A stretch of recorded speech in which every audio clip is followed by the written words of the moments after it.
All right. So in today's class, we will discuss about the topic. These topic. First is EVC, DPM. What is HA? High availability, and some prerequisite concept of master slave in HA. Election process. It is again related to HA.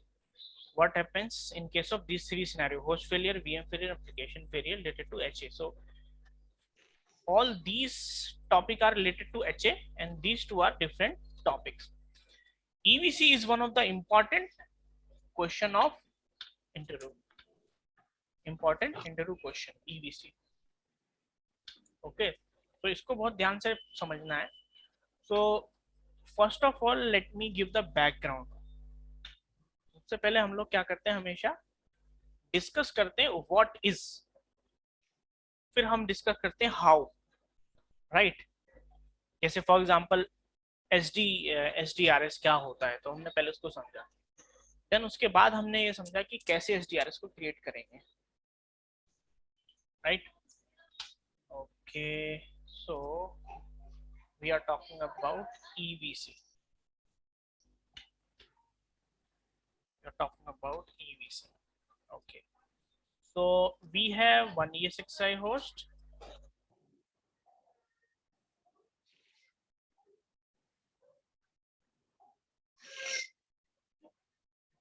another ESXi host. It is ESX1, ESX2. Both are part of a cluster. Suppose we have created a cluster name as Delhi.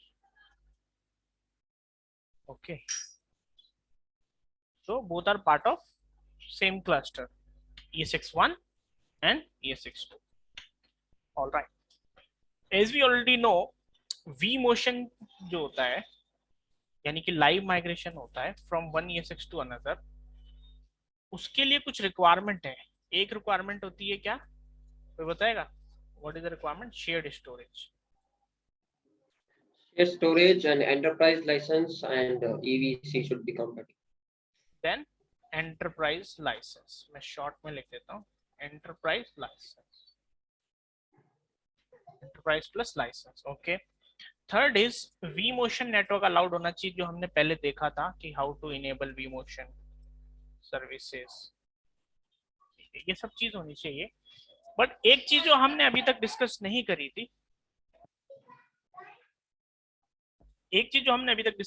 थी, वो ये थी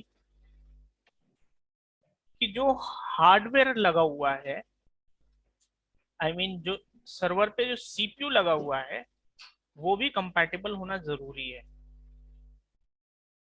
मतलब ये शायद discuss करी भी थी मैंने कि क्या होता है. जैसे नॉर्मल डेस्कटॉप पीसीज में तो आपको पता है i3, i5, i9, उससे पहले डुअल कोर, क्वाड कोर, अलग अलग प्रोसेसर आते थे. इसीलिए इसी तरीके का सर्वर के जो सीपीयूज आते हैं, मैं आपको दिखाता हूँ आज, उसकी भी एक फैमिली होती है. इंटेल के होते हैं प्रोसेसर. राइट. प्रोसेसर, ये सीपीयू.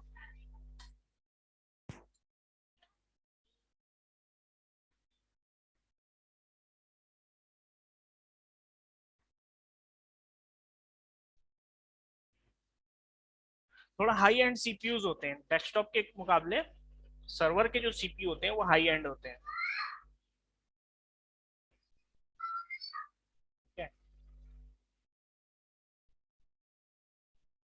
ये इनकी जनरेशन है.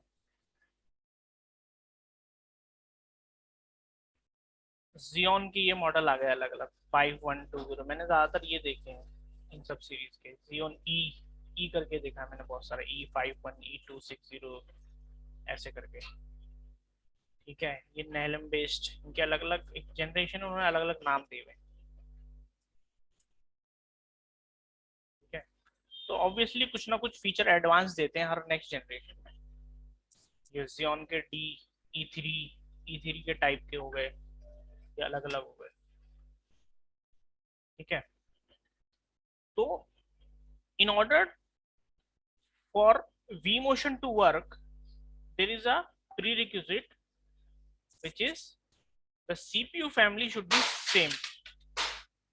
The CPU family should be of same generation.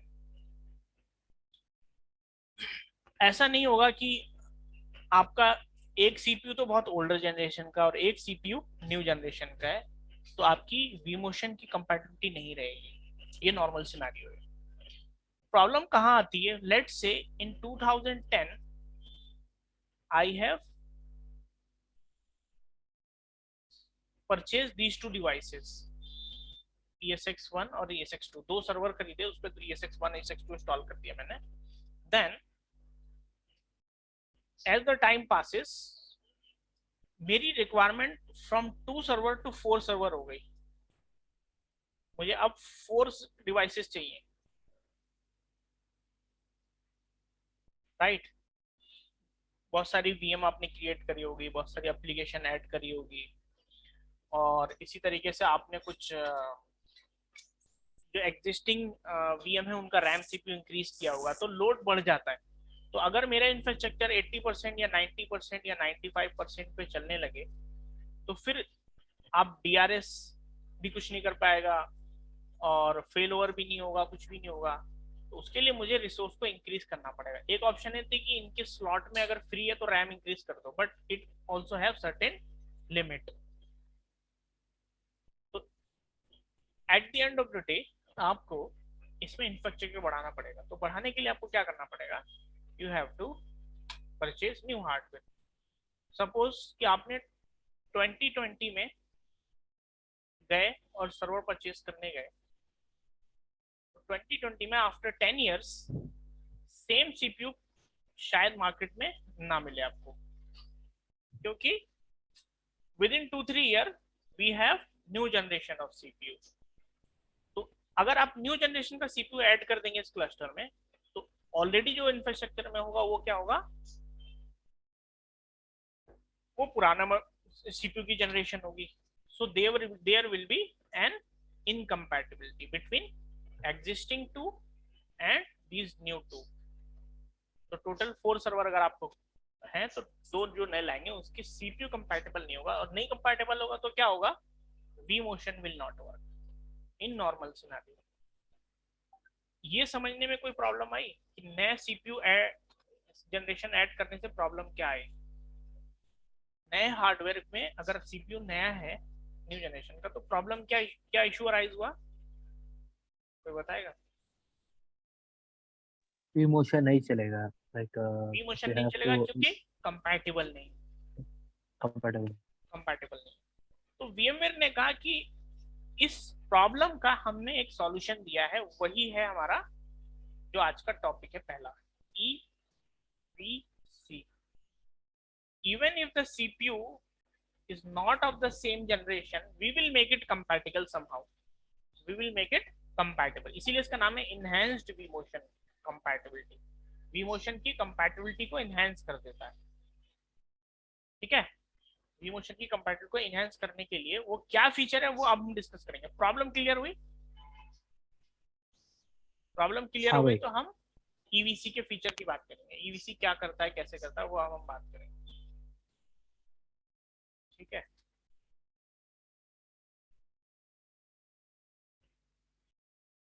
Now we will talk about EVC। अभी तक if anyone have any question they can ask me। So let's say after 5 or 10 years you have purchased 2 more servers with latest CPU। अगर आज आपको market में Pentium 2 खरीदना हो, Pentium 3 या Pentium 4, is it available?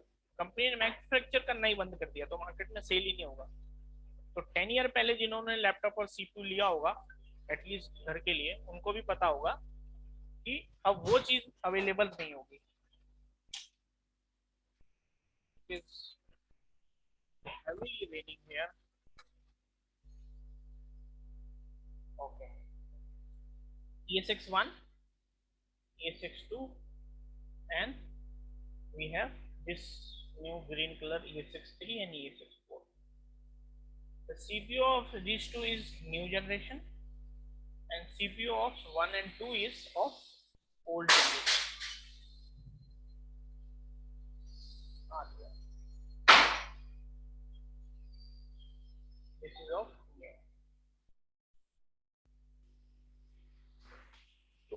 what EVC will do, EVC will come into picture. It is again a cluster level feature first. ठीक है, अब थोड़ा सा इसकी थ्योरी देख लेते हैं, फिर हम डिस्कस करेंगे कि कैसे ये इसको कंपैटिबल बनाएगा.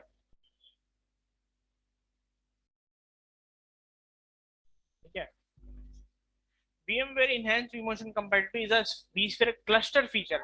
Again, it is a feature at the cluster level, which allows virtual machine to use vMotion between hosts with different processors. 1 second, give me a moment.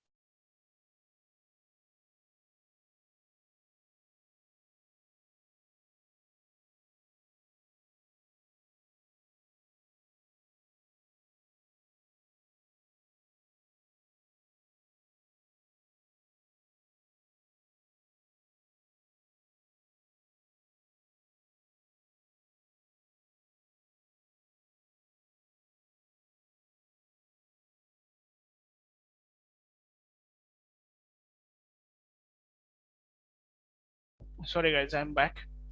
So it is a cluster level feature, one thing. Second, it allows the vMotion between hosts with क्या चीज important है, different processor या CPU कह लो, processor and CPU both is same thing. The way EC works is basically it is masking the advanced computer of newer CPU in order to have the same level of instruction across the whole way. Mask कर देता है नए feature को. क्या करेगा अब आपको समझ में आएगा यहाँ पे. फॉर एग्जाम्पल ओल्ड सीपीयू में 1 2 3 4 5 6 फीचर थे, तो न्यू सीपीयू में फॉर एग्जाम्पल 1 2 3 4 5 6 तो ओल्ड फीचर थे, प्लस इस सीपीयू में कुछ एडवांस फीचर आ गए 1 और 2. तो व्हाट ईवीसी विल डू, जब आप क्लस्टर लेवल पे जाके ईवीसी इनेबल करेंगे तो ये क्या करेगा, जो न्यू फीचर थे उसको हाइड कर देगा या मास्क कर देगा. मास्किंग हो जाती है, मास्क मतलब बोलते हैं छुपाना, हाइड करना. उस फीचर को हाइड कर देगा ये. Now it will B compatible. Why? Because अब दोनों के फीचर सेम कर दिया इसने, ओल्ड सीपीयू के भी और न्यू सीपीयू जनरेशन के भी फीचर को सेम कर दिया, नए वाले फीचर हाइड कर दिए. तो अब ये सेम लेवल पे ले आया दोनों को. Now vMotion will work. तो ये कैसे पॉसिबल हुआ, ईवीसी के थ्रू. ईवीसी का कॉन्सेप्ट क्लियर है, क्यों जरूरत पड़ी ईवीसी की, कैसे vMotion को कंपैटिबल बनाता है, मास्किंग कर देता है नए फीचर को. बहुत इंपॉर्टेंट इंटरव्यू क्वेश्चन है. Yes. ठीक है, we will move on. Okay. VMware की साइट पे भी इसकी कुछ डेफिनेशन दी हुई है, you can learn about it. What's an advantage of vMotion? Okay. तो वही चीज है, while your hardware evolves year after, it convenient to still be able to add a new host to the cluster and be able to vMotion your way. ये मैंने बता दिया already. It is very flexible compared to situation where only exactly same CPU would be required in order to assure vMotion compatibility. You can reuse older hardware to maximize return on investment and take an advantage. वही चीज है घुमा फिरा. ये इसके drawback भी हैं. EVC apply करने से आप सीपीयू के नए फीचर यूज नहीं कर पा रहे, right. Still you are at old CPU generation. कहाँ पे कॉन्फ़िगर करना है, इसका ऑप्शन यहाँ पे बताया हुआ है. क्लस्टर पे गए, सिलेक्ट किया, VMware ईवीसी पे गए, एडिट में गए, चूज अ रेडियो बटन यहाँ पे, एंड देन ड्रॉप डाउन में आपको किस लेवल पे आप कर रहे हैं, क्या सीपीयू जनरेशन है, उस लेवल पे बेसलाइन एक सेट कर देंगे आप. ठीक है. Now let me show you. अब हम चलते हैं देखने के लिए लैब में. Okay, here it is our lab. Make it full screen. This is the cluster. ठीक है, तो कहाँ पे बताया था, ये तो DRS का था, ये HA हमने भी डिस्कस किया. VMware EVC. अब हम डिस्कस कर रहे हैं how to configure EVC. What is EVC is clear now, right? Now we are discussing about how to configure EVC. It is again a cluster level feature, so you will get at cluster level. Cluster में गए, configure में गए, VMware EVC में गए. It is currently disabled. Once you click on edit, it will ask you enable for AMD processor या फिर enable for Intel processor. एक चीज और समझने की है, अभी करंट मार्केट में दो ही मैन्युफैक्चरर हैं प्रोसेसर के, एक इंटेल के प्रोसेसर्स आते हैं और कुछ AMD के आते हैं। सो EVC will work only with in vendor. दो ESX के प्रोसेसर न्यू और old, but it will B only for same vendor Intel. एक इंटेल का प्रोसेसर है, CPU है ओल्ड जनरेशन का, और एक इंटेल का प्रोसेसर है न्यू जनरेशन का। So it will be able to, you will be able to enable the EVC या फिर vMotion compatible करा सकते हो। Cross vendor it will not work. Suppose you have two host which has Intel processor, you bought two new hardware with AMD processor, you will not be an option to, you cannot enable the EVC। काफी भाई, yes भाई question है ये जो जैसे इसमें लिखा ना इंटेल मैरम जनरेशन पैनरेन generation, so generation should be same और जनरेशन भी डिफरेंट हो सकती है? generation will be based on your hardware। आपके इंफ्रा में अभी क्या है और नया कौन सा लेके आ रहे हैं आप वो करेंगे। तो एक्चुअली एग्जिस्टिंग का आप जनरेशन चेक कर लो, जो आपका एग्जिस्टिंग ओल्ड हार्डवेयर है, आप वेबसाइट पे जाओगे, इसमें मैंने दिया हुआ है, वहां से कंपैटिबल देखोगे कि कौन से लेवल का। Actually you are creating a baseline. Correct. For example Intel के आपके पास फिलहाल अभी फॉर एग्जाम्पल मैरम जनरेशन का आपके पास CPU है, राइट? और ओके। मैरम के बाद फॉर एग्जाम्पल आपने पेनिरिन जनरेशन का CPU परचेज किया, तो आपको Correct. बेसलाइन बनानी पड़ेगी मैरम जनरेशन की, राइट? क्योंकि Yes. आपको नया CPU भी पुराने जनरेशन लेवल पे लाना है, राइट? ओके, तो हम यहाँ पर वो वाला सीपीयू सेलेक्ट करेंगे जो हमारा एग्जिस्टिंग चल रहा है। Yes yes yes. Okay okay. उसका लॉजिक ये भी है ना कि नए फीचर तो वैसे भी हाइड हो जाता है, राइट? मास्क हो जाता है। Correct. तो आपको ओल्ड के ही सिलेक्ट करके उसके हिसाब से पूरा नए को भी ओल्ड के हिसाब से ले आओगे आप, ठीक है? तो बट ये प्रैक्टिकली यूज करते हैं लोग? Yes I have done it, मैंने बहुत बार किया है। एक बार क्या हुआ, let me give an example. There were two cluster, एक क्लस्टर में लेट्स से दे हैव 4 और 5 ESXi host hardware, and they have another cluster for some other application which have some you can say different generation, maybe 2-3 year later वो नया cluster बना था, but they observe it, cluster 1 is having very high utilization, 80-85% CPU and memory, but cluster 2 is very rarely used, उसमें 20-25% था। So they come up with an idea, why not merge all 4 ESXi hosts, but merging के लिए क्योंकि generation अलग थी तो हमें EVC enable करना पड़ा। तो आप ओल्ड हार्डवेयर को नए हार्डवेयर के साथ मर्ज करके यूटिलाइज कर सकते हो आप। तो ऐसा किया हुआ है, प्रोडक्शन में ऐसा होता है। तो चारों को एक साथ लाने से क्या हो गया कि आप प्रॉपरली रिसोर्स का यूटिलाइज कर रहे हो। एक जगह अंडर यूटिलाइज है, एक जगह ओवर यूटिलाइज है, now it will be balancing, right? So we have used in the production, it is required. इसका कॉन्सेप्ट बहुत लोगों को कंफ्यूजन होती है, इसको बहुत अच्छे से समझना है। इंटरव्यू में अक्सर पूछते हैं will AMD and Intel you have two processor, will it work EVC you can enable? तो आंसर इज नो, यहाँ पे ऑप्शन ही नहीं आएगा, सिर्फ इंटेल और AMD उसमें रहेगा ये कंपैटिबल, ठीक है? तो ये फीचर है क्लस्टर का। यहाँ पे जाके यहाँ पे ऑप्शन आएगा इन्हें, since our ESX is a virtual ESX, right? Physical तो है नहीं, स्टिल इसने जो कोर है हमारा यानी बेस सिस्टम है उसका CPU ले लिया, वो सेम है, तो हम यहाँ पे इसको इनेबल नहीं कर पाएंगे। एग्जैक्टली सेम है, i3-7100 i3-7100, ठीक है?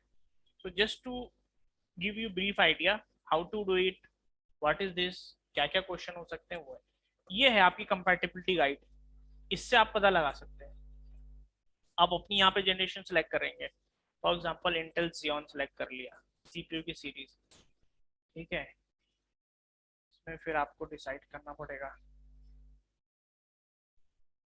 ठीक है, FT है अगर आपके फीस में तो आपको अलग से सेट करना पड़ेगा, वर्जन के हिसाब से भी चेक करना पड़ेगा। फॉर एग्जांपल आपका 6.7 है, ठीक है, और CPU update and view result.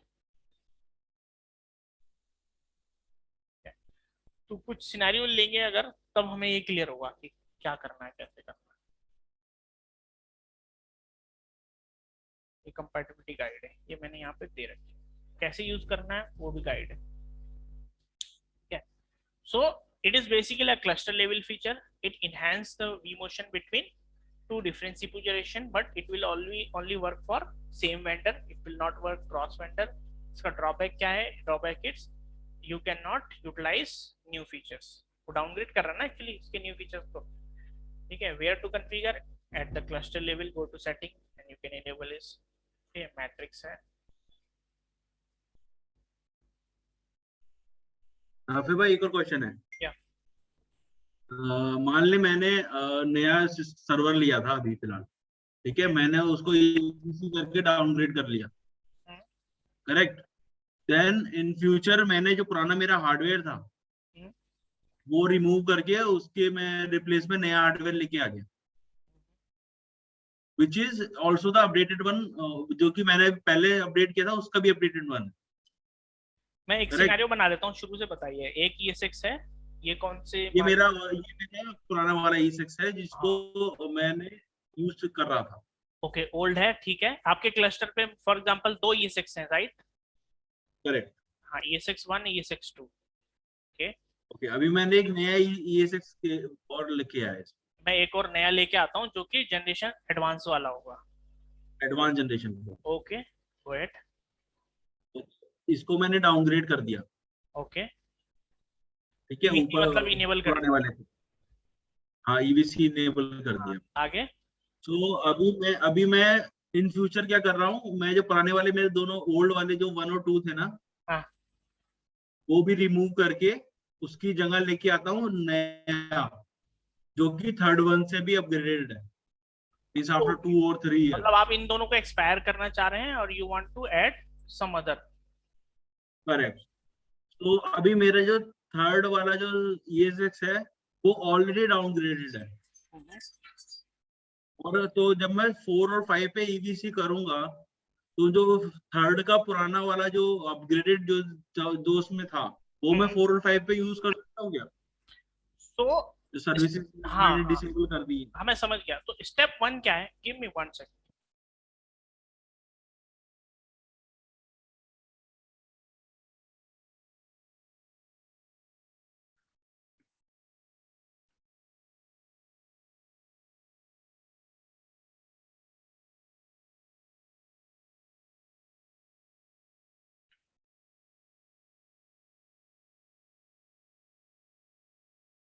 ठीक है, एक कॉल आ गई थी, sorry.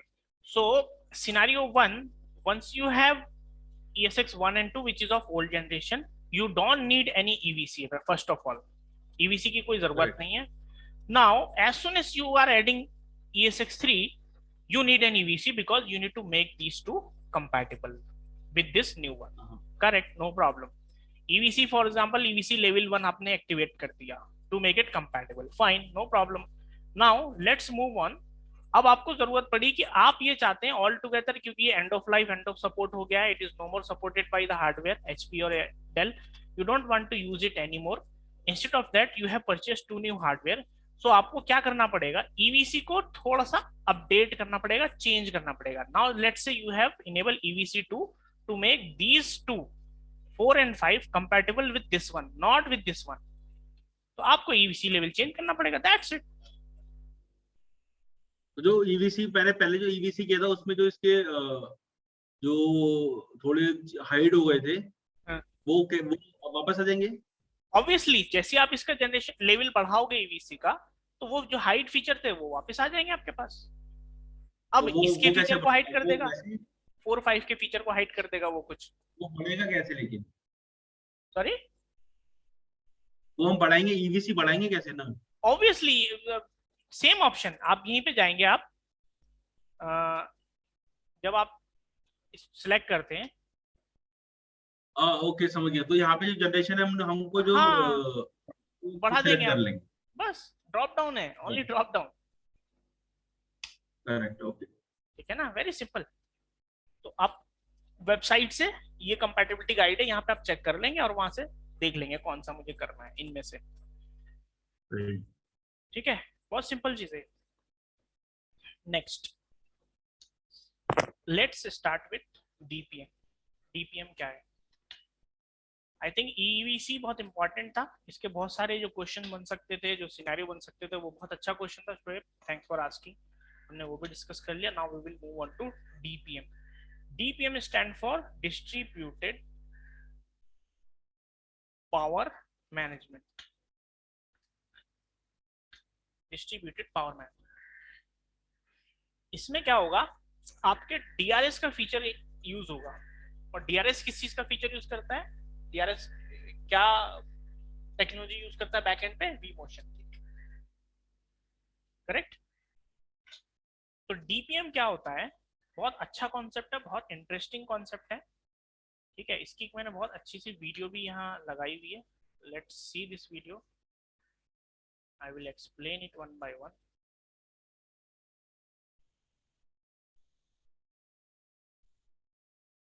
Meanwhile, let me download it. One second. Stop share. First, let me download.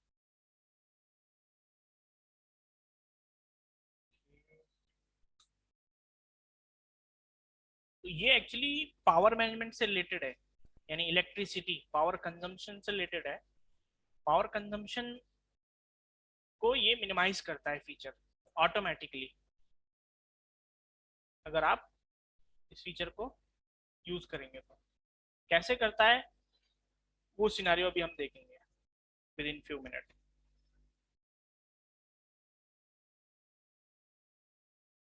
Give me few minutes of time.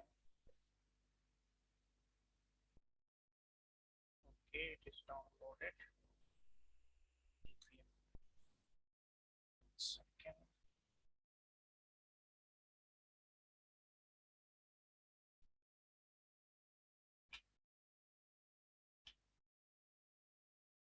Let me share my screen now.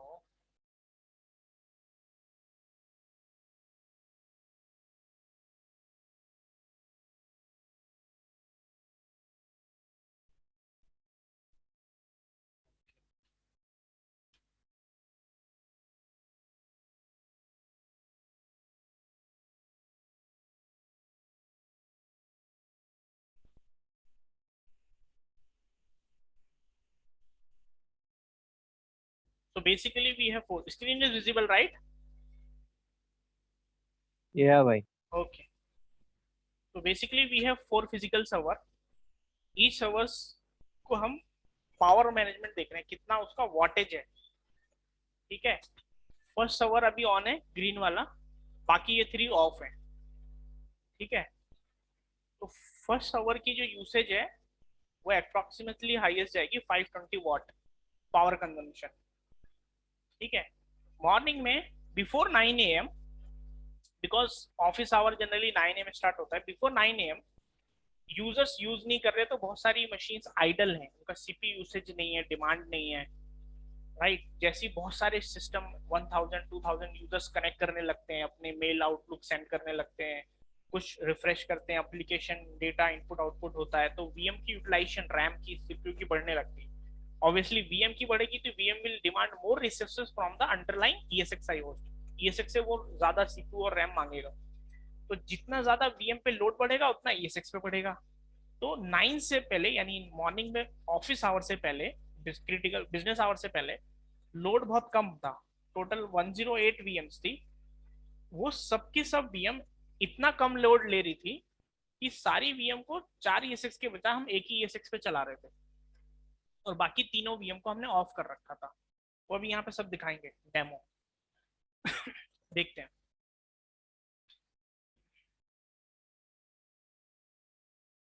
ठीक है, एक graph बना दिया कि एक ईएसएक्स पे हर तरह की एप्लीकेशन की वीएम चल रही है, exchange, database, application, service now, blah blah blah, number of application और हर एप्लीकेशन की एक वीएम है। तो उनका यूटिलाइजेशन बिल्कुल नॉर्मल था, जस्ट मशीन ऑन थी, बस उसमें कोई लोड नहीं था, तो एक ESX पे पूरा कंसोलिडेट होकर चल रहा था बिफोर 9 AM। 9 बजे इन्होंने क्या किया, ईमेल वाली जिसपे ईमेल की एप्लीकेशन चल रही थी, लेट से आउटलुक या एक्सचेंज, वेब ऐप, डेटाबेस, सब चीजों को उन्होंने ऑन किया। वीएम्स तो ऑन थी लेकिन उस पर लोड इंक्रीज हुआ क्योंकि यूजर्स लॉग इन करने लगे और लोड इंक्रीज होने लगा। तो ESX की यूटिलाइजेशन बढ़ने लगी, रैम सीपीयू की यूटिलाइजेशन बढ़ने से क्या होगा, it will demand more resources. ये ग्राफ में दिखा रहे हैं, होस्ट वन स्वैम्ड मोर सीपीयू नीडेड। ठीक है, ग्राफ ऊपर जैसे ही गया तो दूसरे ESX जो कि आइडल पड़ा हुआ था, बिल्कुल स्टैंड बाई मोड में पड़ा हुआ था, जिसमें कोई भी वीएम नहीं थी, लोड बिल्कुल 1% या लेस देन 1% था, उसको भी ऑन करना पड़ा क्योंकि एक ही ESX पे लोड इंक्रीज होने लगा 80-90%। तो उसने बाकी वीएम को माइग्रेट करने के लिए फटाक से दूसरे होस्ट को भी ऑन कर दिया, पावर ऑन कर दिया।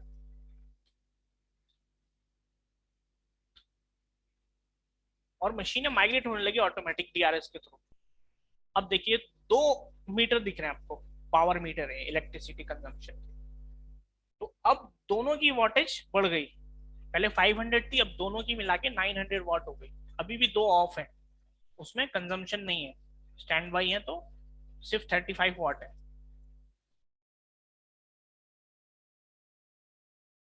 अब ये लोड डिस्ट्रीब्यूट होके क्या हो गया, 2 ESX पे आ गया।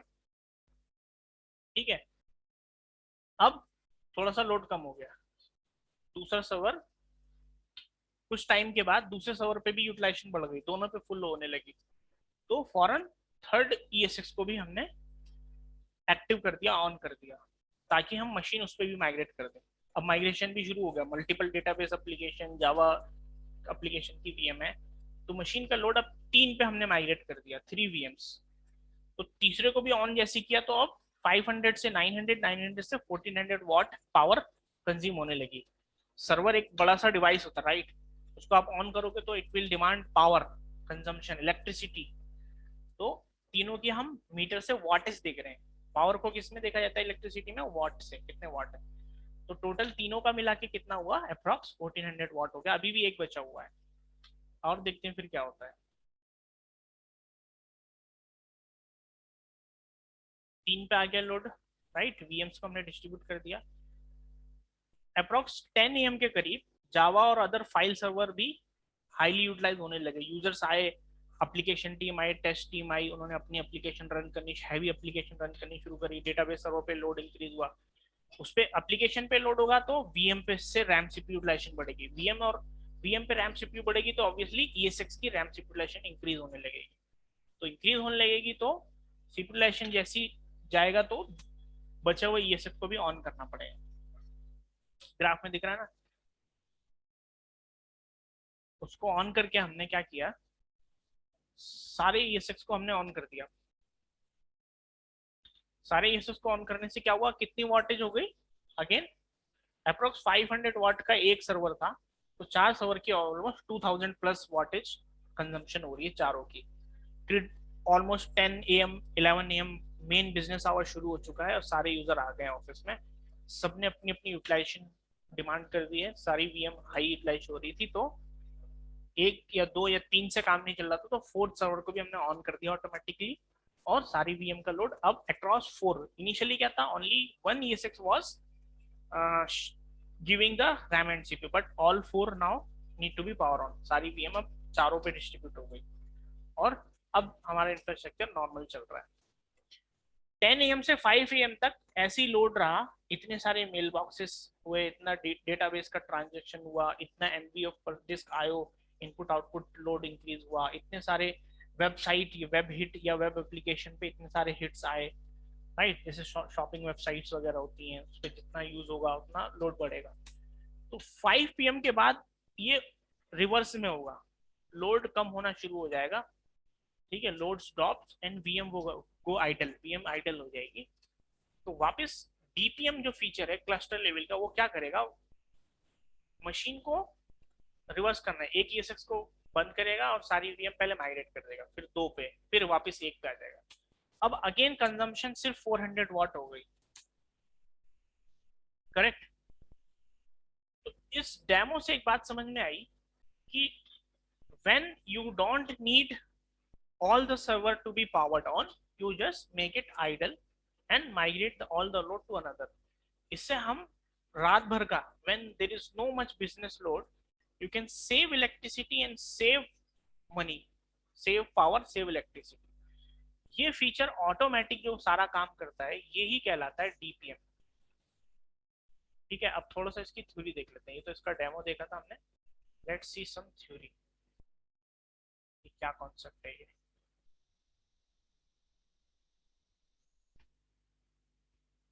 ठीक है, consolidation of physical server into virtual machine that share host physical resource can result in significant reduction in cost associated with the hardware maintenance and power. VMware DPM यानी distributed power management provide additional power saving beyond this initial benefit by the consolidating workload environment. वही सब है। ठीक है, ये DRS का use करता है, क्योंकि DRS क्या करता है, ऑटोमेटिकली माइग्रेट करता है VMs, राइट। तो यही काम होगा। कहाँ पे आएगा, लेट्स सी इसमें कहाँ पे आएगा, वेयर इट इज,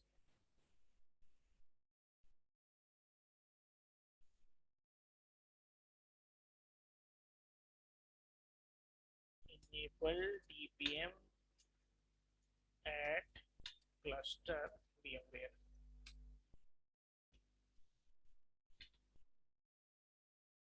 ये है ना power management,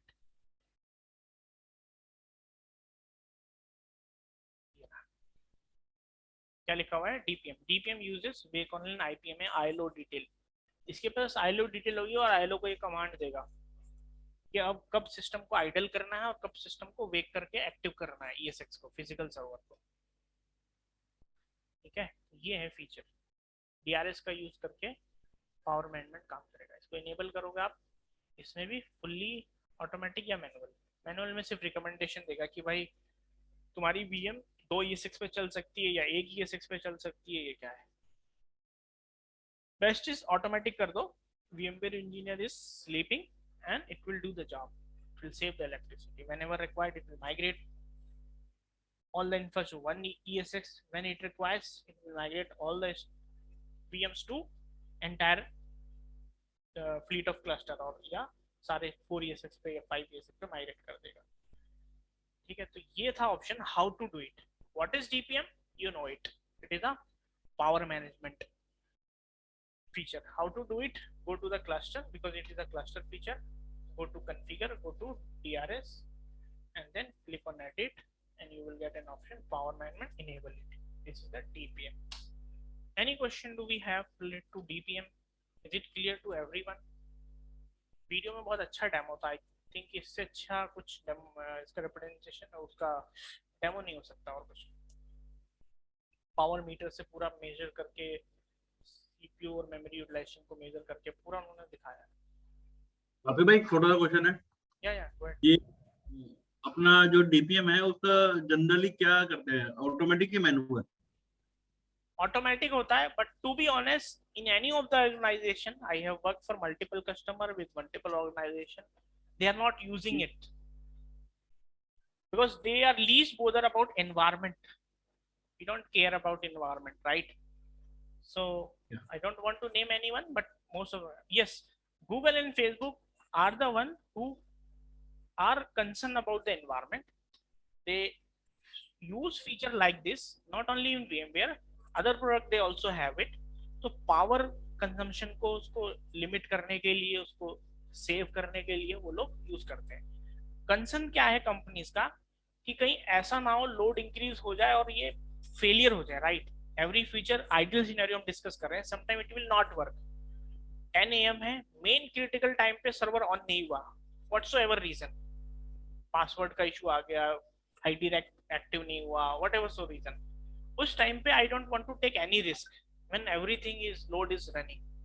so they said like we will pay the bill, no problem, we are earning it, will do it, no problem. Okay.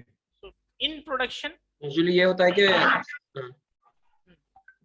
go ahead non working उसमें हम backup लेते हैं तो अगर DRS on है तो बैकअप रहे लेगा क्या, जो बैकअप रन होता है? हाँ हाँ, बैकअप इज समथिंग एल्स।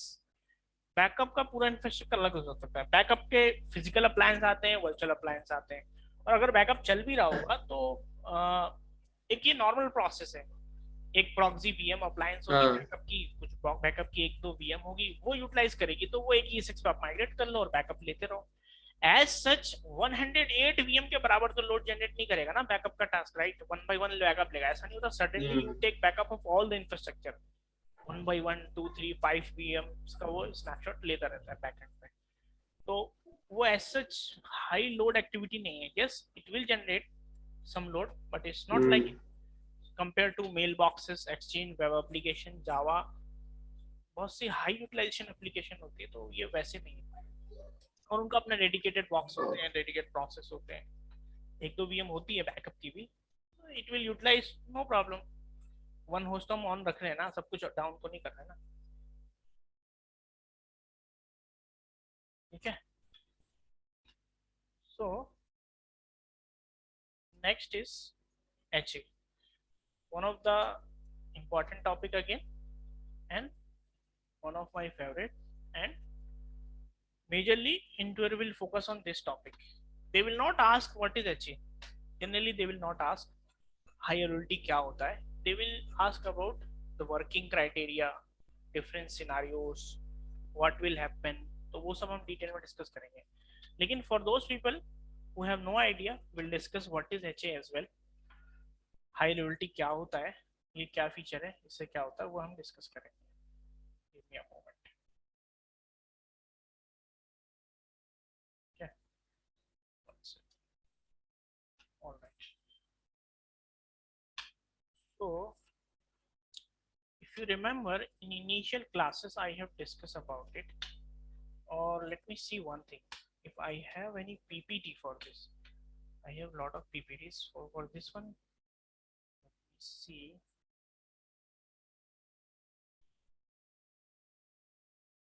अच्छा सा रिप्रेजेंटेशन होगा उसमें, तो हम डिस्कस कर लेंगे.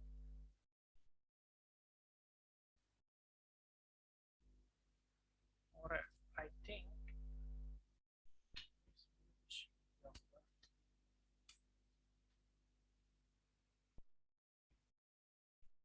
yes है यहाँ पे भी scenarios. What will happen? You have one cluster, ठीक है? HA stand for high availability. High availability क्या होता है हम डिस्कस करते हैं अभी. Let's start. So it is again a cluster level feature. आपके ES6 क्लस्टर में होना चाहिए, जब भी आप HA इनेबल कर सकते हो. One thing. Second thing is इसकी भी कुछ प्रीरिक्विजिट है, will discuss later. So in this scenario let's say you have a cluster, एक क्लस्टर है, उस पर आपका ES6 1 है, ES6 2 है, ES6 3 है, ठीक है? Initially all three are working fine, all three ES6 are working fine, good and healthy, connected and up, running fine, no problem. So let's see, इस पे 2 VM है, 2 VM इस पे है, 2 VM इस पे है. We have total 6 VM in the cluster. Just a simple scenario. 3 ES6 थे इस पे. क्या हुआ? Somehow your ES6 hardware got failed. Hardware में प्रॉब्लम आई, नंबर 1. नंबर 2, पॉसिबिलिटी है कि उसकी जो पावर सप्लाई थी वो चली गई. हार्डवेयर तो ठीक था लेकिन पावर फॉल्टी हो गया. तो आप क्या करोगे? ES6 डाउन चला जाएगा. हार्डवेयर अगर इशू हुआ तब भी, पावर फेलियर हुआ तब भी, ES6 विल गो डाउन. जैसे ES6 once ES6 will go down, your VM will also go down, right? As soon as your hardware become faulty, all the running VM on this hardware or on this ES6 will go down. क्या होगा फिर? अगर आपने properly सब कुछ configure किया हुआ है, क्लस्टर पे HA इनेबल किया हुआ है, so it will minimize the downtime. HA will minimize the downtime. ठीक है? कैसे मिनिमाइज करेगा? Immediately within few minutes, these powered off VM, जो VM ऑफ हो गई थी, automatically power down on to healthy host. यहाँ तो टाइम अपने आप चली गई थी क्योंकि हार्डवेयर इशू था या पावर इशू था या स्टोरेज था या नेटवर्क कुछ इशू था. ऑटोमेटिकली मेरी जो VMs हैं उस क्लस्टर के दूसरे होस्ट पे जाके पावर ऑन हो जाएगी with in minutes. Down time क्या हुआ, बहुत मिनिमाइज हो गया। अगर यही फिजिकल सर्वर के सिनारे में होता, फिजिकल मतलब ये जो VMs हैं, OS है, एप्लीकेशन है, ये सब अगर एक फिजिकल सर्वर पे चल रहा होता डायरेक्टली, एक वर्चुअल इंफ्रास्ट्रक्चर पे नहीं होता, तो हार्डवेयर के ऊपर ही डायरेक्ट OS डला होता, विंडोज लिनक्स, उस पर डायरेक्ट एप्लीकेशन चल रही होती। Hardware gone down, you have to wait until somebody fix it. कोई हार्डवेयर वेंडर आएगा उसको रिप्लेस करेगा, it will take minimum 2 hour 4 hour 8 hour 1 day 2 days whatsoever। so इतना ज्यादा टाइम हमारे पास है नहीं, because my business will got impacted जब तक मेरी वेबसाइट डाउन रहेगी। तो what I need to do, HA अगर कॉन्फ़िगर कर रखा है, VMware इंफ्रास्ट्रक्चर है, तो क्या होगा, VM है उसकी कॉपी डेटा स्टोर में सेव है, इट विल इमीडिएटली, क्योंकि सेम कॉपी को VM की जिस भी डेटा स्टोर पे थी सारे ESX साइमल्टेनियसली एक्सेस कर रहे हैं, राइट? ये तो याद होगा, या मैं एक बार ड्रॉ करता हूँ, ESX1 ESX2, ठीक है, and let's say we have one data store and similarly we have another data store, ठीक है, data store 1 data store 2। ESX1 will be able to access both the data store, ESX2 will also be able to access both the data store। My VM1's folder and file is saved onto data store 2 and register and running on ESX1। तो ESX तो इसका 1 है और data store क्या है इसका 2 है। ESX 1 है, डेटा स्टोर 2 है। Suppose your ESX gone down, what will happen? ये VM जो कि डेटा स्टोर 2 पे थी वहीं पे ही रहेगी, बट ऑटोमेटिकली इस पे पावर ऑन हो जाएगी सेकंड हेल्दी होस्ट पे। कौन करेगा ये? HA करेगा। HA किस चीज का फीचर है? क्लस्टर का फीचर है। तो HA will automatically। राफे भाई, लेकिन जैसे हमारा ESX डाउन हो रहा है, मशीन डाउन हो गई हमारी, तो हमारा जो ये VM से ये माइग्रेट कैसे कर रहे हैं?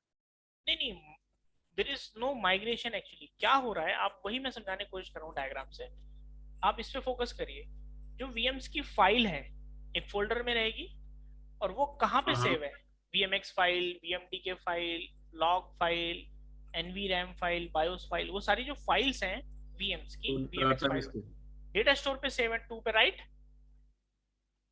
ये वाला ESX1 डाउन हो गया, लेकिन ESX2 तो इसको एक्सेस कर रहा है ना, इस फाइल्स को, है ना? यहाँ पे बस रनिंग कंडीशन ऑफ चली गई, लेकिन उसकी फाइल तो अभी भी रहेगी ना।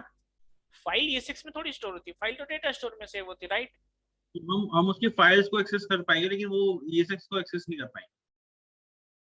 हाँ, ESX is down, there is some problem with your ESX1, but ESX2 is working fine and it can access the failed VM मतलब जो ऑफ हुई थी इसकी वजह से। So what it will do, it will access this file and then power it on onto this host, healthy host पे वो on कर देगा। That's it, फाइल एक्सेस करी, power on, that's it, my VM is up and running। Any confusion? नहीं। तो there is no migration। हमें बहुत बार confusion होता है, ऐसा नहीं हो कि ये तो ऑफ है तो यहाँ से यहाँ माइग्रेट हो रही, नहीं। और ऑन करते या लाइव नहीं होता, लाइव तो है ही नहीं, ऑन करता है ना, लाइव तो है ही नहीं ना यहाँ पे कुछ। ये वाला ESX मशीन तो डाउन जाएगा, थोड़ा डाउन टाइम होएगा, थोड़ा तो इम्पैक्ट होगा। Obviously, that is why I am saying it minimizes the downtime. I am not saying it avoids the downtime. No, avoid नहीं कर रहा है, it will minimize the downtime from 2 hour और 8 hour और 1 day से ये क्या कर रहा है, मिनट पे ला रहा है, within 1 minute 2 minute। तो बहुत बड़ा बिजनेस लॉस तो बच गया ना मेरा, आवर से मिनट पे ले आए बस। अब इस हार्डवेयर को आप वेंडर से कॉल लॉग करिए, फिक्स करवाइए, whatever time it takes, no problem. जब तक ये डाउन है मेरा साइलेंट फॉर अप है, मुझे I need not to wait for the hardware replacement or hardware fix. No, nothing. My infra will automatically. VMware admin is sleeping.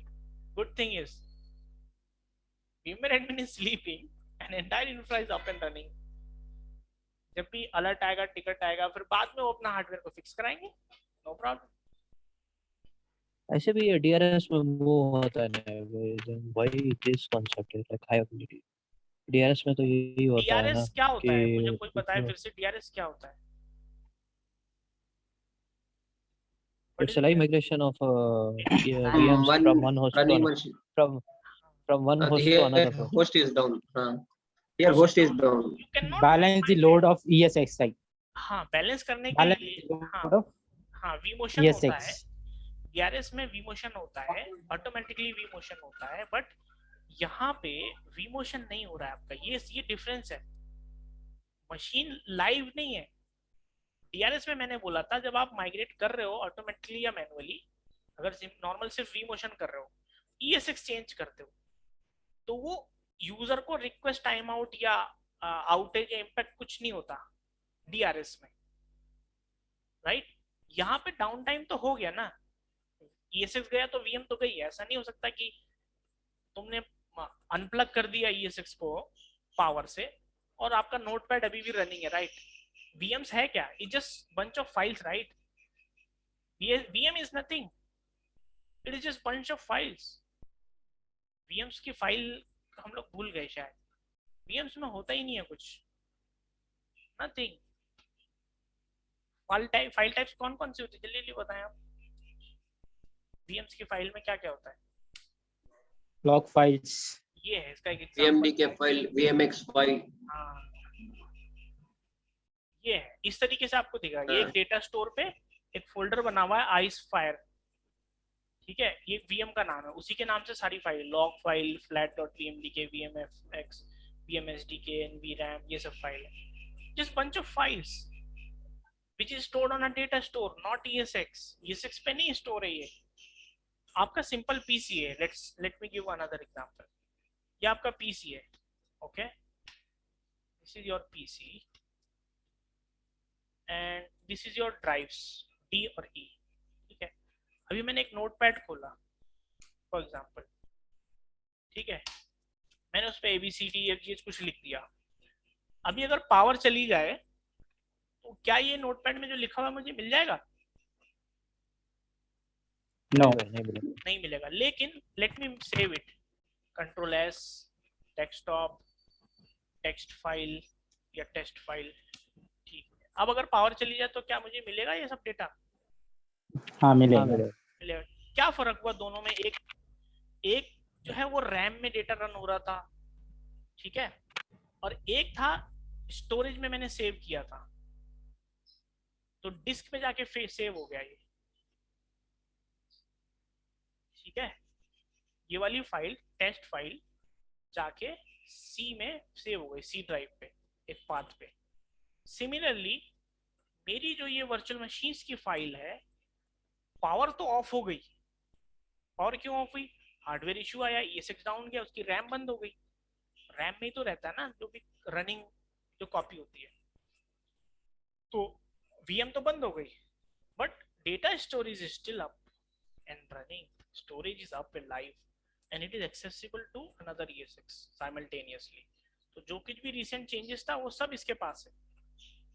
बस इसने क्या किया, फटाक से अपने ESX पे रजिस्टर करके VM ऑन कर दी. That's it. No loss. My VM is up and running automatic. मेरे एडमिन को कुछ करना नहीं पड़ा. अगर सब कुछ प्री रिक्विजिट मेट है, इंफ्रास्ट्रक्चर आइडियल है, so it actually avoids the downtime. So you got the difference. Still any confusion related to HA and DRS? नहीं भाई. ठीक है? It is भाई live एक migration. It is मान ले मैंने ना ESX1 पे एक विंडोज सर्वर बनाया हुआ था. ESX 1 ठीक है, पे उसको VM मैंने- डाली थी और VM पे एक विंडोज डाला था, राइट? सो वो जो विंडोज सर्वर है उसको मैं MSTSC करके उस पे मैं काम करता हूँ. हाँ हाँ. तो उसकी डाटा फाइल्स तो मेरे को मिलेंगी हम्म. डाउन होने के बाद भी, राइट? हाँ करेक्ट. लेकिन मैं वो जो विंडोज सर्वर है उस पर लॉगिन नहीं कर पाऊंगा, या वो भी हो जाएगा? नहीं, आप DRS की बात कर रहे हैं कि HA की बात कर रहे हैं? HA की बात कर. HA में क्या होगा, अगर आपने वो विंडोज सर्वर, लेट से मैं यहीं पे बना देता हूँ, ये मेरी एक VM थी, ये विंडोज थी, इस पे आप कुछ भी काम कर रहे थे, आपने RDP लिया हुआ था इस VM का, राइट?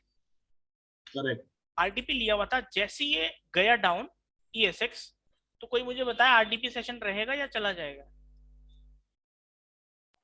ऑब्वियसली चला जाएगा। चला जाएगा, because VM is down, but within 2 minutes when you will retry it, it is up and running. VM will go तो off. ये आरडीपी नहीं कह रहा हूँ। वापस आरडीपी भी ले पाऊंगा उसका? आपको लेना पड़ेगा 2 हाँ। मिनट बाद फिर से यू नीड टू रिकनेक्ट, चला जाएगा सेशन। नहीं, लेकिन वो आ जाएगा। हाँ, Maybe- रिकनेक्ट करने से आ जाएगा। हाँ, maybe you can reconnect it, but it will go down. VM will go down for a few minutes. तो मेरे VMs भी मूव हो गए ना, इसका मतलब ये हुआ ना?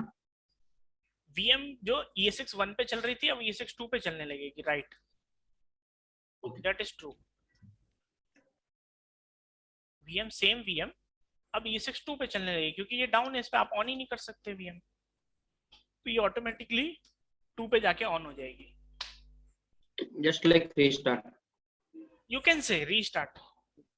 So in DRS there is no impact to the user, no downtime, but in HA, because hardware has failed, VM will go down, power off, but HA is a feature, high availability is a feature which will minimize the downtime and power it on immediately within few minutes to another working healthy host. Any confusion? अभी भी किसी को हो तो please ask, बहुत important है, बहुत अच्छा टॉपिक है। Ask me. If you have confusion related to HA, इसको क्लियर करेंगे तभी आगे बढ़ेंगे। Ask me. फिर भाई कोई है भी डाउट HA को लेके? नहीं भाई, अभी कोई डाउट नहीं। Okay. बस मेरा मेजर सर्वर डाउट हंग है पूरा कंप्लीटली मूव करेगा, मैं उसको आरडीपी ले पाऊंगा नहीं ले पाऊंगा, वही मेरा मेन डाउट है। नहीं, डाउन हो गई तो फिर तो आप उस वक्त RDP नहीं ले पाओगे, इमीडिएटली जब वो ऑन हो जाएगी फिर यू कैन टेक RDP। हाँ, मतलब मैं 2-3 मिनट 4 मिनट 5 मिनट बाद उसको। दैट्स इट, बस उतना ही डाउन टाइम रहेगा normal scenario. assume if ESXi is not responding in the hung mode, it is not crashed, then So HA will not come into picture. HA की अभी और detail पढ़ेंगे ना तो उसमें सारे सिनेरियो मैं डिस्कस करूंगा, डोंट वरी अबाउट इट। अभी इसके बाद नेक्स्ट वही सब आ रहा है, सारे सिनेरियोज मैंने लिखे हुए, हम डिस्कस करेंगे वन बाय वन। तो अभी सिर्फ और सिर्फ एक सिंपल लेमैन लैंग्वेज में हम ये समझ लें कि HA में क्या होता है। होस्ट के फेलियर के सिनेरियो में HA कम्स इनटू पिक्चर। पहली बात, फेलियर होगा होस्ट का, तब फेलियर में क्या होता है, power failure, hardware failure, network failure, storage failure, disk बैठ गई तो पीसॉट आ गया। पीसॉट कहते हैं जैसे blue screen of death Windows में आती है ना, ऐसी ESX में पर्पल स्क्रीन ऑफ डेथ होती है। इंटरव्यू क्वेश्चन है ये, बहुत इंपॉर्टेंट। दिख रहा है कुछ पर्पल स्क्रीन ऑफ डेथ? ये है ESX में, विंडोज में बहुत लोगों को पता ही होगा। Purple screen of death, okay. Windows में BSOD, ठीक है। BSOD करके इमेज पे क्लिक करेंगे, ठीक है। ऐसे कुछ आता है, your PC ran into problem. तो जैसे ये क्रैश हो जाती है विंडोज, इसी तरीके से ESX में भी प्रॉब्लम आती है, उसको क्या बोलते हैं? BSOD, purple screen of death. Copy paste है, बस नाम चेंज कर दिया, कलर चेंज कर दिया। ठीक है। इंटरव्यू पूछते हैं व्हाट इज पीसॉट, ये कुछ एरर वेरर यहाँ दिखाने लगेगा, हार्डवेयर के कुछ प्रॉब्लम आएगी। ऐसे आपकी विंडोज में नॉर्मली आपके घर के लैपटॉप PC में आपने देखा होगा, ऐसे ESX में आता है। तो उस सिनेरियो में भी when PSOD occur, obviously ESX working condition में नहीं है, हेल्दी नहीं है, राइट? तो VM डाउन चली जाएगी, तो HA एक्शन में आएगा, तो दूसरे ESX पे ले जाके वो उसको दोबारा से with in few minute power on कर देगा। Let's move on. ये थोड़ा अच्छा टॉपिक है, इंपॉर्टेंट है, इसलिए मैं इस पे बहुत टाइम दे रहा हूँ। तो इसमें और टाइम लगेगा, थोड़ा अच्छा है, ठीक है।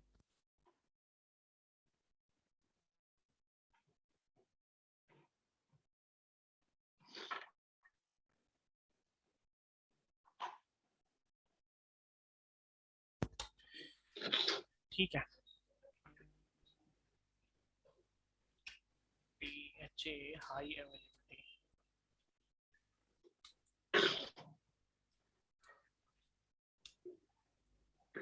ठीक है, देख लेते हैं। अवेलेबिलिटी है ratio in one of the most important services when providing services.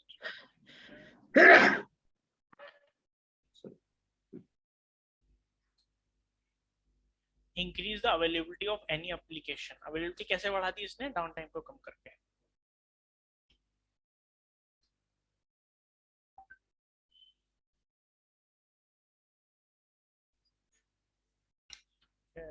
Next, तो ये जो मैंने ओपन किया था, इसमें यही दिखाया कि एक हार्डवेयर फेल हुआ, फेल्ड होस्ट लिखा हुआ रेड कलर से कर दिया, तो VM1 और 2 जो है रीस्टार्टेड बाय HA या पावर ऑन बाय HA, ये भी कह सकते हैं। VM1 VM2 कहाँ चली गई? ये रही VM1 एरो के हिसाब से गई, और ये रही VM2। इसको डिस्ट्रीब्यूट कर दिया। दोनों को एक पे ही क्यों नहीं किया? क्योंकि लोड हो सकता है बढ़ जाए, तो उसने डिस्ट्रीब्यूट कर दिया across the cluster. That's it. ठीक है, तो ये तो बहुत सिंपल फंडा था कि जब फेल होगा तो कैसे करेगा। अब बैकएंड में ये काम कैसे करता है, क्या कॉन्फ़िगरेशन है, प्री रिक्विजिट क्या है, अब हम उस पर डिस्कस करते हैं। तो प्री रिक्विजिट क्या है? मिनिमम 2 ESX चाहिए ऑब्वियसली, एक फेल होगा तभी तो दूसरे पे जाएंगे। मिनिमम 5 GB ऑफ रैम पर host to install ESX and enable HA। HA enable करने के लिए कुछ रैम होनी चाहिए फ्री। शेयर्ड स्टोरेज होना चाहिए, हमने ऑलरेडी डिस्कस कर लिया। पिंगेबल गेटवे और अदर रैम। तो ESX जो है वो आपस में पिंग होने चाहिए, सेम नेटवर्क पे होगा तभी। रिकमेंडेशन कुछ है? Not a requirement. High redundant network होना चाहिए, यानी मल्टीपल निक होने चाहिए आपके ESX में, रिकमेंडेड है। पर होस्ट 8 GB मेमोरी हो तो अच्छा है। इन जनरल प्रोडक्शन में बहुत होती है रैम CPU सब। ये तो हमारी लैब है कि हमने 4 GB दे रखा है, वरना ESX में तो 1 TB तक देखा है मैंने, क्योंकि you are creating multiple VM, राइट? 1 VM ऑफ 16 GB 32 GB। तो आपके ESX में ही अगर 8 GB टोटल होगी तो क्या होगा? Obviously you can not create more VMs, right? तो प्रोडक्शन में 512 256 काइंड ऑफ VM रहती है, 1 TB भी होती है, 2 TB is also possible. Shared data store नहीं चाहिए, बट मल्टीपल होना चाहिए। इसको भी हम डिटेल में देखेंगे क्यों मल्टीपल डेटा स्टोर बोल रहे हैं। शेयर्ड होना चाहिए, ठीक है, लेकिन एक से क्यों नहीं काम चल रहा, दो क्यों होना चाहिए, वो भी हम डिस्कस करेंगे। ये सब प्री रिक्विजिट है, ठीक है। नाउ इम्पॉर्टेंट चीज आ रही है अब एक, वो ये है FDM एजेंट, होस्ट डी, और ये सब चीजें कंपोनेंट है। तो होस्ट डी पहले मैं डिस्कस करता हूँ, होस्ट डी क्या होता है।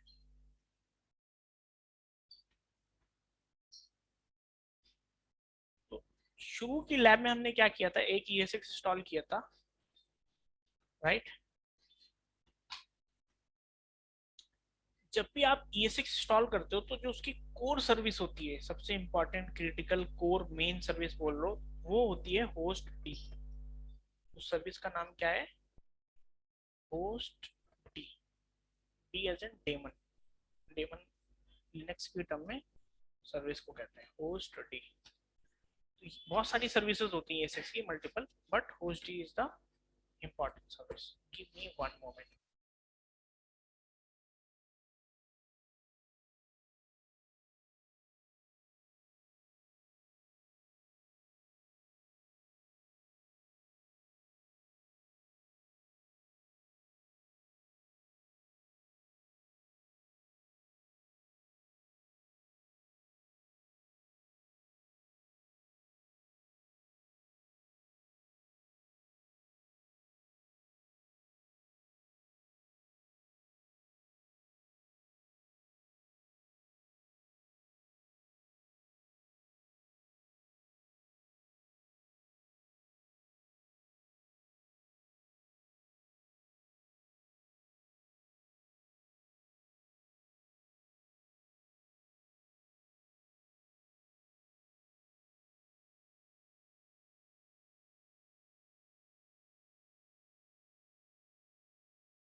Sorry guys, I'm back.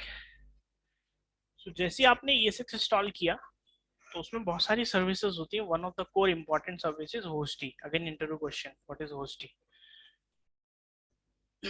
फिर आपने कुछ vCenter इंस्टॉल किया होगा कोई, और उस vCenter पे आपने एक टास्क हम लोगों ने किया था लैब में, how to add an ESXi host.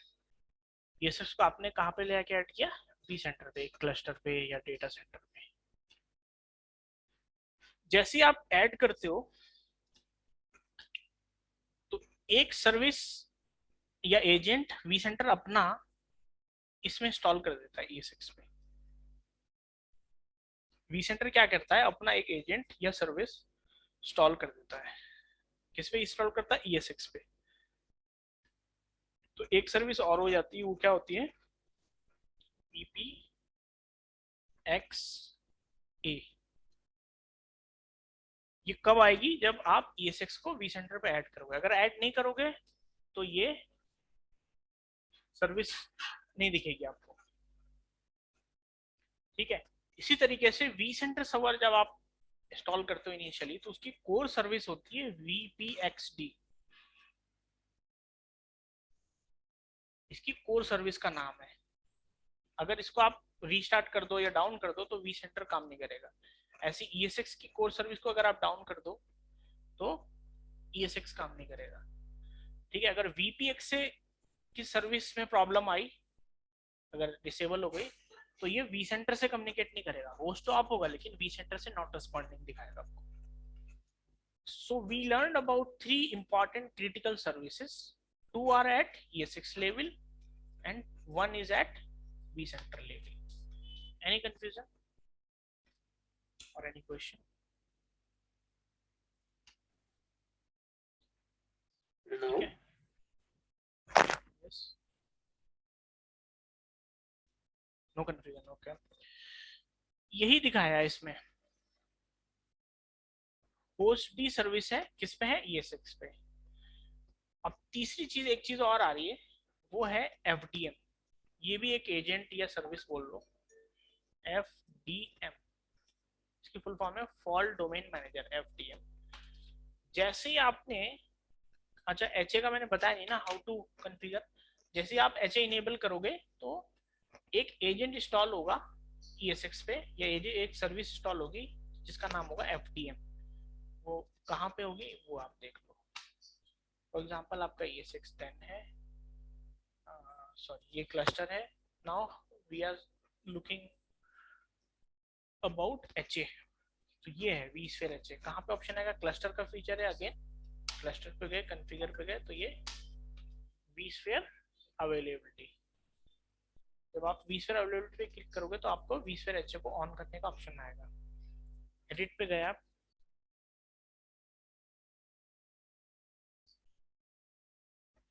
ठीक है. एडिट पे गए आप, तो जाने के बाद आपको ऑप्शन मिलेगा vSphere HA का इनेबल और डिसेबल करने का. यहाँ से आप इनेबल और डिसेबल कर सकते हो.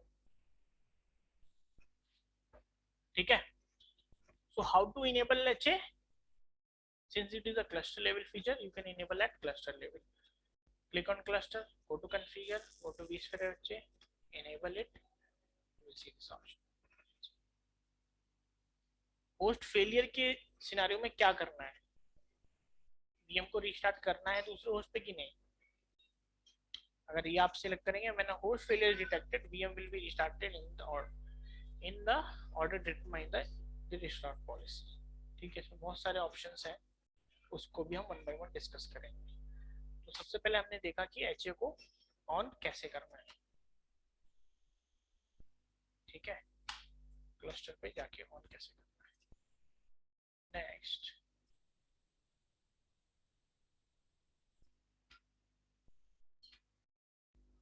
तो अभी तक हमने एटलीस्ट 4 सर्विसेज के बारे में आज डिस्कस किया. सबसे पहले ESX की कोर सर्विस होस्टी. देन ESX को जब ऐड करोगे vCenter पे तो एक एजेंट या सर्विस इंस्टॉल होगी VPXA, again on ESX level. Then vCenter की अपनी VPXD कोर सर्विस. देन अगर आप इनेबल करोगे HA तो क्या होगा? एक एजेंट इंस्टॉल होगा FDM. ये चारों तो रट जानी चाहिए, इंटरव्यू में अक्सर पूछ लेते हैं. होस्ट क्या होता है, वीपीएक्सडी क्या होता है, वीपीएक्सए क्या होता है, एफडीएम क्या होता है। तो आपको पता होना चाहिए एफडीएम जो है एचए के लिए होती है सर्विस, होस्ट इसकी कोर सर्विस होती है, वीपीएक्सए जब ऐड करते हो ये होती है। तो ये सारे मिला जुला के कम्युनिकेशन करते हैं at the time of HA, वही यहाँ पे बताने की कोशिश करें।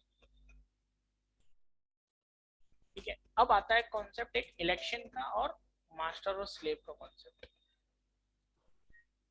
ठीक है, मास्टर और स्लेव का कॉन्सेप्ट आता है और इलेक्शन एक होता है इसमें। ठीक है, लेट्स से कि आपके क्लस्टर पे लेट्स से कि you have 4 or 5 host, ESX1, you have ESX 3, ESX4, ESX5।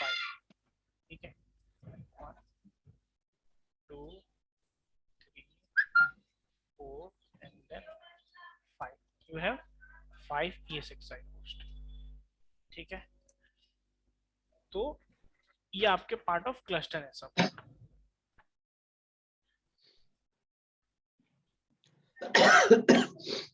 सब आपके क्लस्टर लेवल के पे एडेड हैं ये सारे ESX। ठीक है, तो अब क्या करना है आपको,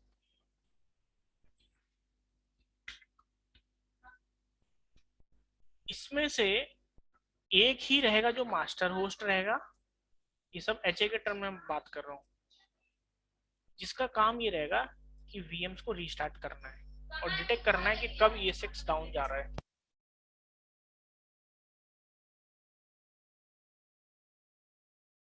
ओके, नेक्स्ट इज बाकी सब जो होंगे वो आपके क्या होस्ट कहलाएंगे, स्लेव होस्ट। ये सारे होस्ट क्या कहलाएंगे, स्लेव होस्ट कहलाएंगे। ठीक है, बाकी सारे होस्ट स्लेव होस्ट कहलाएंगे। एक ही इसमें at one time only one host will be as master.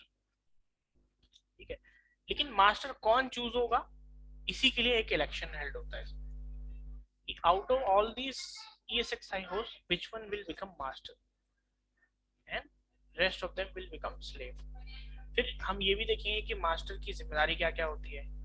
उसी के काम होता है कि monitor all the slave, master will monitor all the slave, तभी वो डिटेक्ट करेगा कि कौन सा हार्डवेयर फेल हुआ है या ESX फेल हुआ है, और फिर it will determine the action, अब क्या एक्शन लेना है। ठीक है, तो एक क्वेश्चन ये हो सकता है, अगर मास्टर खुद ही फेल हो जाए, यानी वो वाला हार्डवेयर खुद ही चला जाए जो खुद मास्टर बना हुआ है, तो एनी गेस तब क्या होगा, विल एचए वर्क और will not work. Yeah, it will work. कोई और स्लेव मास्टर हो जाएगा ऑब्वियसली। Well, it's like तो एक दूसरा जो स्लेव होंगे वो फिर एक इलेक्शन करेंगे दोबारा से, और उसमें एक आपस में कोई एक मास्टर बना लेगा। जैसे वो मास्टर बन जाएगा, then again your VM are protected. फिर ये मास्टर सेम वही काम करेगा, बाकी सबको मॉनिटर करेगा और फिर ट्रिगर करेगा HA in case of hardware failure या एनी अदर होस्ट फेलियर। ठीक है, तो बात ये आई कि इलेक्शन होता है इसमें। इलेक्शन कब होता है, मैं आपको दिखाने की कोशिश करता हूँ इसमें। ESX12, what is the problem, 2 host तो चाहिए कम से कम, सेट कर लेते हैं एक बार। ठीक है,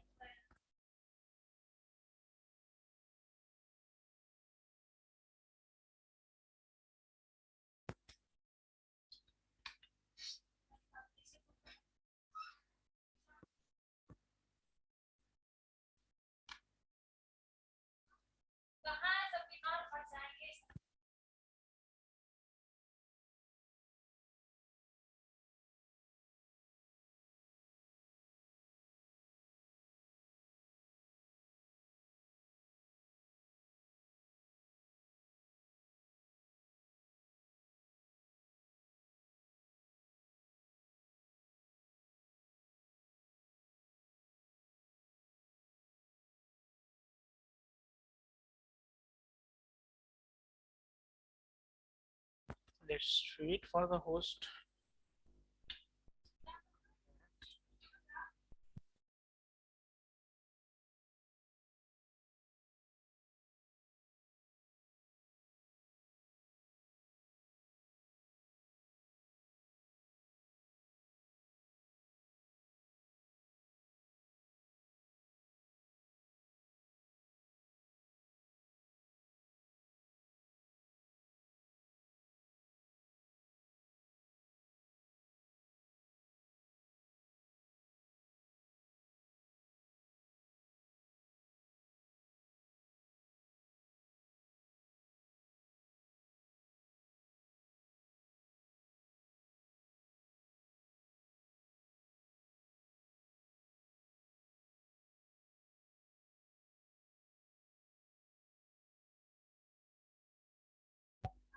ये अभी तक आप नहीं आया प्रॉपर तरीके से.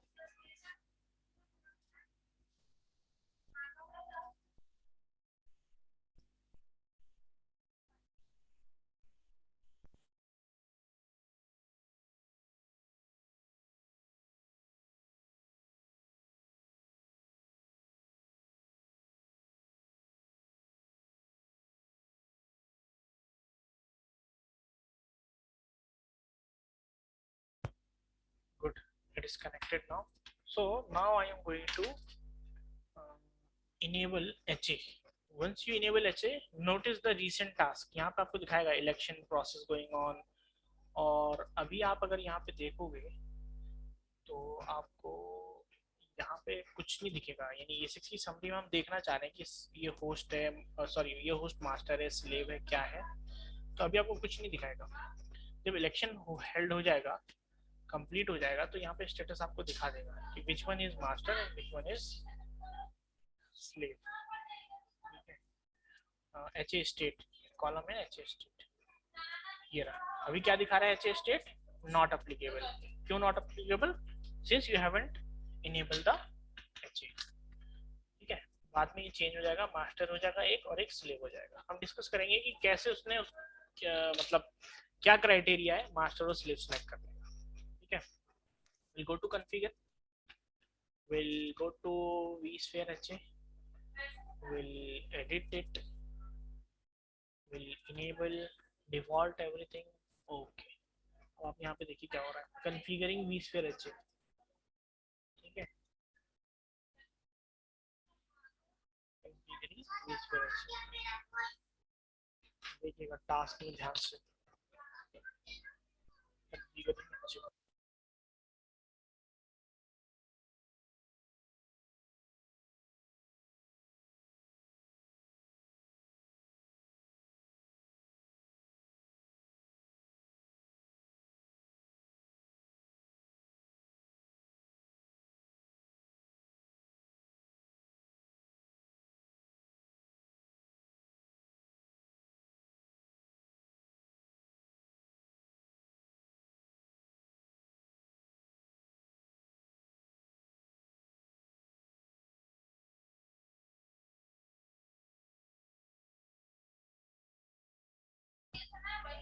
configuring vSphere HA.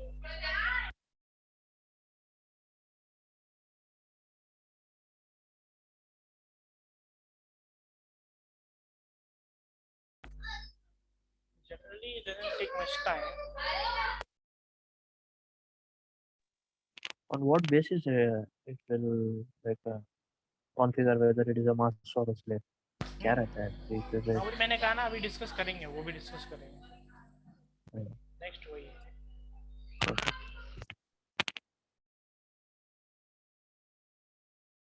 तो अभी ये क्या कर रहा है पता है? एक एजेंट इंस्टॉल कर रहा है ESX पे. नाम क्या है उसका, कोई बता सकता है? FDM. Yes, FDM agent install करेगा ये बैकएंड पे.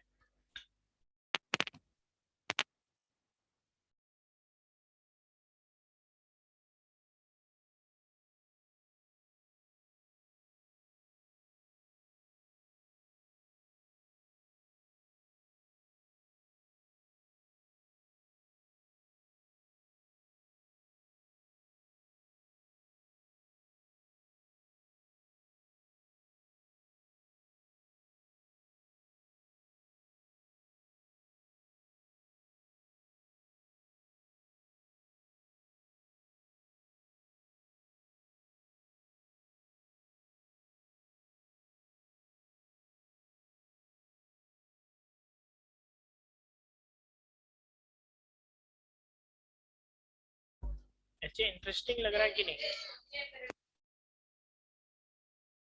हाँ भाई इंटरेस्टिंग लग रहा है, बहुत बड़ा कॉन्सेप्ट है।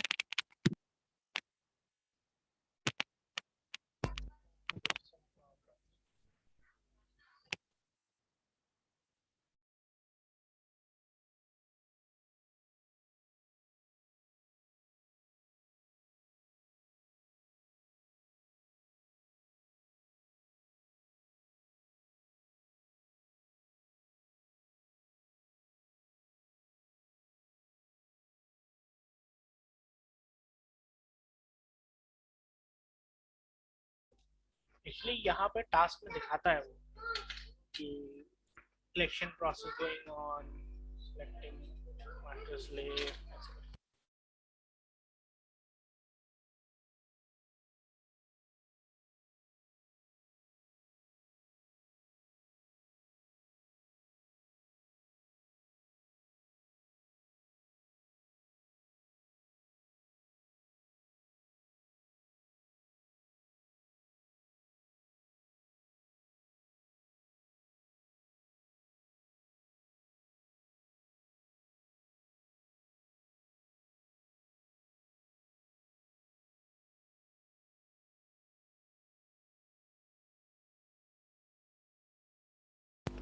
यहाँ पे भी दिखा रहा है।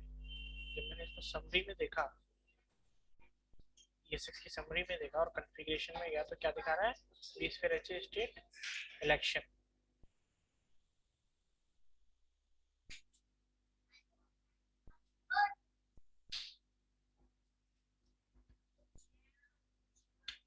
The vSphere agent on the host has been initialized and the host is either waiting to join the HA master agent or is participating.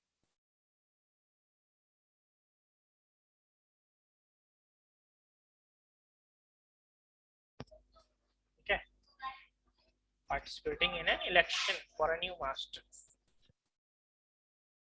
Election जब भी होगा जब आप इनेबल करोगे या फिर मास्टर खुद डाउन हो जाए, नया मास्टर ढूंढने के लिए एक फॉरन इलेक्शन हो जाएगा।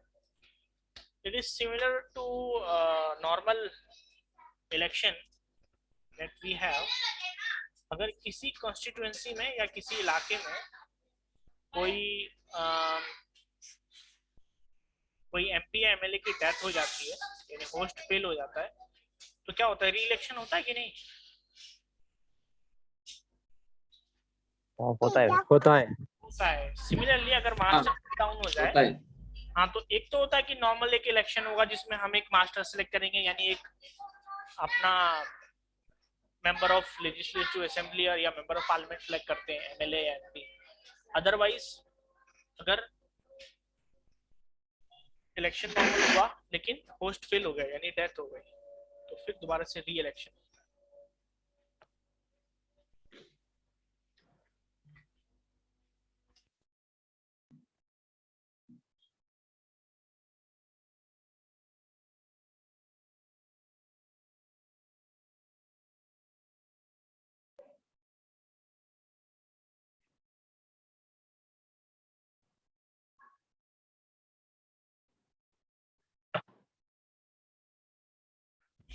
पहले यहाँ पे एनए था, अब यहाँ पे इलेक्शन और अनइनिशियलाइज हो रहा है।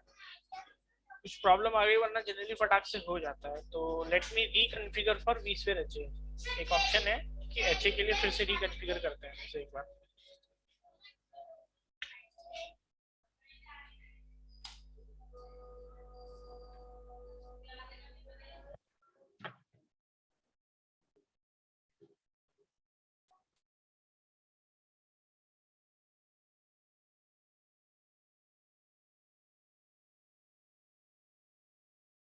ESX पे कोई प्रॉब्लम आती है तो हम कहाँ पे देखते हैं? मॉनिटर, टास्क और इवेंट।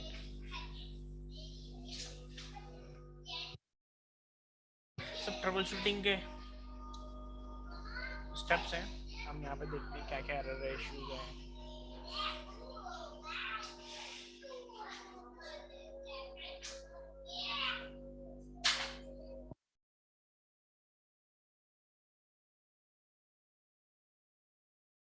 क्या लिखा हुआ है, क्या क्या समझ में आ रहा है इससे? Installing FDM agent. vSphere HA। FDM install करने की कोशिश कर रहा है, कुछ इशू है वो हम देख सकते हैं, लेकिन कुछ इशू लग रहा है। और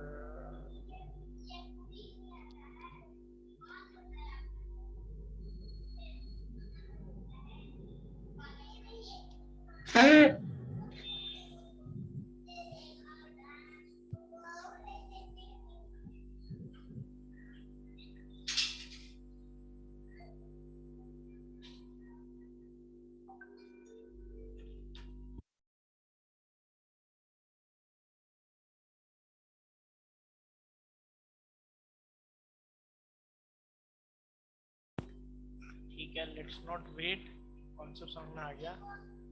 एक दो बार रिबूट करके चेक करेंगे, हो जाएगा। आइडियली कोई इशू ऐसे होता नहीं है, लेकिन कुछ प्रॉब्लम है तो will not waste time, very limited time.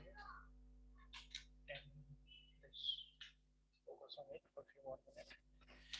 ठीक है, तो ये सारे एजेंट्स की इसकी पूरी डिटेल जो मैंने अभी तक डिस्कस करी है वो यहाँ पे आप थ्योरी एक बार पढ़ लीजिएगा। ठीक है, होस्टी एजेंट का क्या क्या काम होता है। ठीक है, इसमें वी सेंटर का भी रोल होता है, क्या रोल होता है, क्या चीजें हैं, वो भी है सब कुछ। फिर मास्टर एजेंट की क्या क्या जिम्मेदारी होती है, उसके यही एक प्राइमरी टास्क इसके पास होता है कि track of state of all virtual machine and it is responsible for take action when appropriate. जब भी हार्डवेयर फेल होगा तो मास्टर ही एक्शन लेगा सबसे पहले, किस वीएम को कहाँ पे ऑन करना है। ठीक है, ओनरशिप ले लेगा ये डेटा स्टोर की। यहाँ पे काफी डिटेल है, मेरे ख्याल से नेक्स्ट क्लास में और डिटेल डिस्कस करेंगे मास्टर का कॉन्सेप्ट, स्लेव का कॉन्सेप्ट, हार्ट बीट का अलग अलग। ठीक है, so let me stop the recording first.